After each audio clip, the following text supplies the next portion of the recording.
welcome back here to Viewpoints. I'm your host, Jordan Voiles, and I'm sitting here with Dr. John Gerlach. We are still discussing community and what that is like for us living in a Christian life with community. And so, John, what do you have for us today? Yeah, before we get started, just you have a rodeo guy in your hat, and didn't know you were into rodeo. Just wanted to ask you about that. Fun fact: my dad actually took us to the rodeo all growing up. Really? Yeah, and so he was a big cowboy, rode bulls and stuff. I don't think a lot of people actually know that about my dad. No, I never have heard this at all. Yeah, so I think 9 or 10, I kind of phased out of the cowboy boots and. Okay. You wore those for a while. I wore those for a little bit. Yeah, my brother still, Jonathan still wears cowboy boots. Still kind of does that. Okay. Yeah. But yeah, so that's probably something people don't know. But. Yeah, I did the whole bull thing. Running with the bulls. Yeah, that part of it. Yeah, we just want to talk about Christian community and kind of do a deep dive on it because I do think it's one of the things we need to know why we need it and what's the scripture is very clear on it and talks about it. But I think I want you and I to talk a little bit about, to kind of get into it a little bit about loneliness, because, I came across these stats and they were crazy to me. Mm-hmm. I mean, just like, wow. And it just was all these things about, it's like around 60% young adults say I have serious loneliness.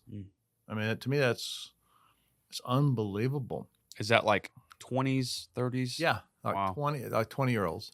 And, then it's talking about senior adults have a real high percentage of loneliness. And so do mothers with small children, who, kind of feel like that's all they do and they don't see anybody else, so I can kind of see that one a little bit more. But but across the board, there's just this thing about, I read in England, I don't know if you heard of this, but they actually have a political position to deal with loneliness. It's actually like the minister of connection or something like that, but it's actually like a government deal. Yeah, I was going to say this is like a government. Yeah, like a government thing. And so, it's just real. It's just real around us. But God's always got the answer to age-old questions, current questions. He's always going to have the answer. And to me, the answer is going to be what we're talking about today, which is community. And I just think maybe also what would be good to talk about today is a little bit of what some barriers people have to get through. Not necessarily on the blog, but I just think it's really important to maybe for the listener to get into some practical things about, okay, what's some of the holdback, what's some of the fears, what's some of the barriers that you've heard people have. Now, I'm in a couple different groups, and you have a group that meets on Monday nights. Are you in some other groups? Yeah, I think I'm like in total of like 3 or 4 groups. 3 or 4. Okay, I think I'm in 5 or 6. But the so had to one. But it's not a competition. But no. But if it was, I'm winning. Nice. But so what are some of the things you have heard from people that are like the barriers? Yeah, I probably know more about this issue because you said young adults, and you're far from that. So, I would say I want speed. Number 1 would be, well, you always hear I'm busy. Okay, so time deal. A time deal. It's. I think that's the top one of the top ones, if not the top one. Yeah, and then I think the second one would be, like an introvert. Like I don't want to be. I kind of want to be alone. I'm a recluse. I kind of just like to have my own time, and so those are probably the 2 that I hear the most. Is I don't know how to be social with people. In fact, it drains me. And then the other one's just like, I have just so much, I'm so busy. So those are probably the 2 I hear the most out of like my age group. Okay. Yeah, no, I think those are 2 big ones for sure. Well, let's kind of take them. Let's just take the 2 you mentioned. All right. So the introvert mode. Okay. I'm just going to go and let's get your take too, but I'm just going to go with, I'm kind of, okay, I'm going to get a little hard line here because I'm like, okay, God doesn't go, I got a command for you extroverts. I got a command for you introverts. Yeah. So Good. he made us for relationship. We were created that way. We're made in his image. He is in community himself. God is. Wow. You have Jesus who has the disciples. You got all kind of examples. And to me, I get that. I think it's a legitimate thing about this may be a little tough for me, but I mean, we're called, I don't want to get, way over the top on this, but if we're called to take up our cross and deny ourselves, I don't think we can bring personality into the equation at that point. Right. I mean, it's just got to be, I got to do this. So this is going to be how God made me. He made me for this. I need this. I get it. I mean, that somebody may not talk as much. They may not, it may take them. I mean, we've had some people in our group, and I don't know if you've got people in your group like this, and you can name names if you want to. I'm not going to name names, but we have some people that I think for probably the first 6 months of group maybe said 3 words. Now, I mean, it's like, thanks. Quit sharing. Quit sharing. Yeah. I mean, so a lot of that I think is over. The whole argument to me is a lot of answers here, but one of the key is given enough time, I think that's overcome. Yeah. But you have to give it that time to get past. I don't know if I can share. I'm not comfortable. Oh, we got a lot in common, or yeah, I'm dealing with that too, or So I think that would be some of my answers to that person. So how would you answer the first one you mentioned?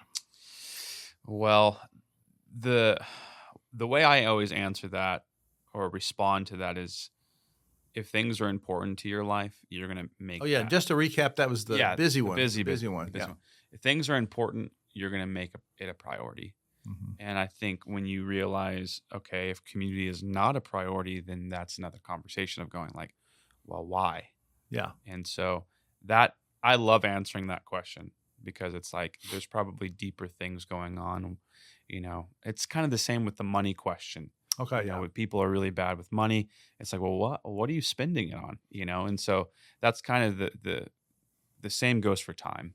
Like, what are you giving all your time to? What are you giving all your energy to?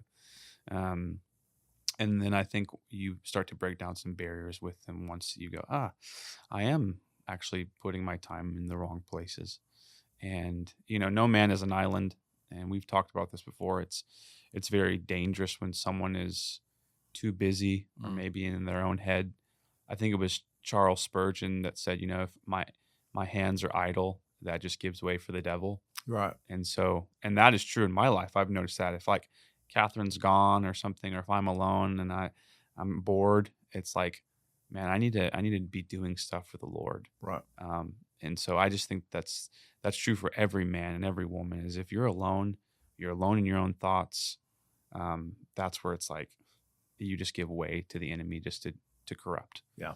And so, yeah, I would say that is a great question, but you have to have an answer for it. Yeah, I think it's good.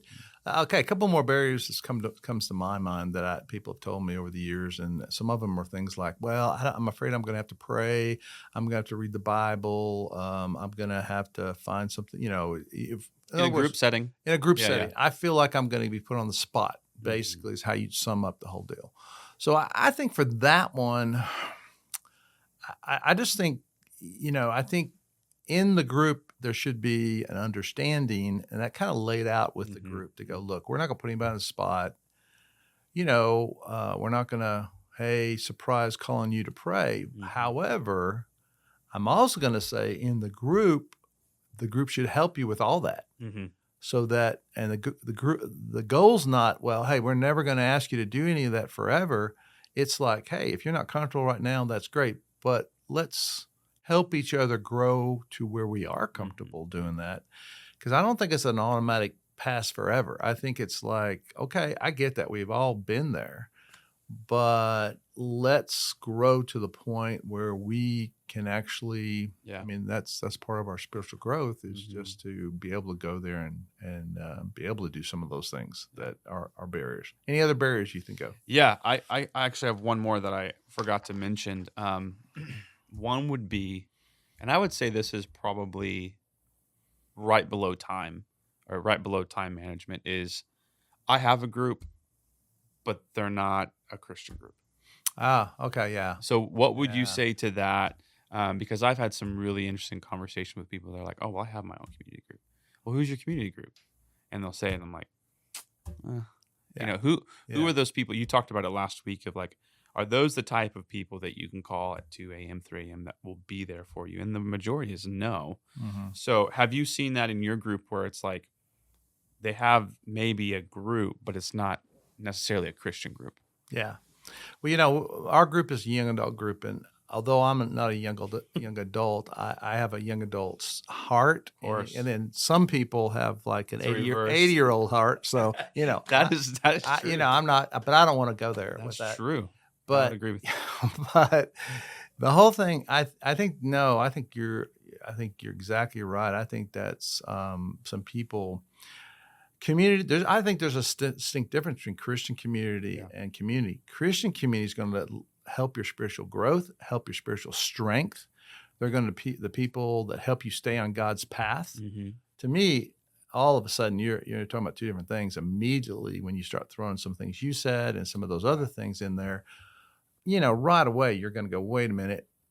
In fact, sometimes this group doesn't get me on God's path. They may be neutral, they may be, and sometimes positive, but overall, are they, you're closer to God because you've been with them? Right. Or is it neutral or is it negative?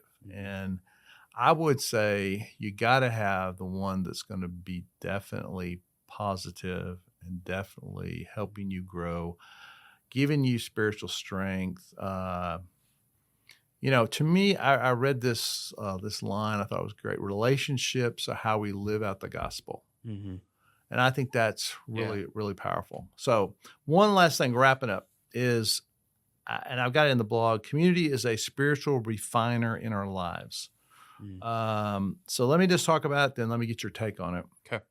But it's all these times in the Bible where we find this, help each other, teach each other, encourage each other, speak the truth to each other, confess your sins to each other.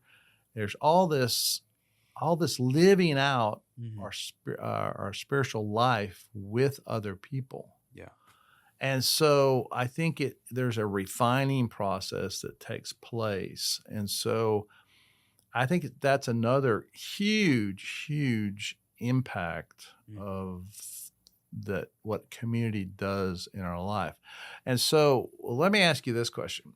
With that kind of backdrop, that community helps spiritually refine us, grow us, get us closer to God, what would you say to the listener who, there's a lot of people in this category, and it's Crestview, but it's every church probably, or definitely, who, hey, they go to church, they're faithful, but they have never, ever done a group. They kind of come in, they go out. If you said, hey, what church do you go to? I go to that church. But what would you say to that person to help them take that step toward community in their life? Yeah, that's a good question. I would just point them back to scripture where it says, forsake not the assembly. Okay. And when I say forsake not the assembly, I think the American Christian version has this idea that the assembly is coming into the service, dropping off your kids, singing a couple songs and leaving. And that's not what the Bible was talking about. And I think that actually meant to break bread together, to, conversate and tell the stories with one another. And so, in our way of doing things and the way culture is now, I think groups is a great way to do that. Yeah. And so I would just tell them that you're missing a very important gift that God has given us, which is through community. So that's kind of what I would say. Great word. And I would just say, final word, I would echo what you said, and then also say, just go for it. Try it. Yeah. Try it out. And I think people will find out what God will do will be amazing in their life. One story is a couple in our group who actually one spouse didn't want to come. The other spouse said, no, let's just go try it out. And now they would never miss. I mean, they don't miss unless they're just out of town. Yeah. They're going to be there every possible time. And they said the other day, I can't believe we were making it without this, because now we have this group That's amazing, that supports us, helps us, and helps us get on the right path. So that's awesome. Pastor John, thank you so much. So listener, I would encourage you to follow us on Instagram. You're going to see some great stories of just people that have been going through that journey and being a part of a group. So please follow us and just read those. Let that encourage you. And again, we hope to see you next time. God bless.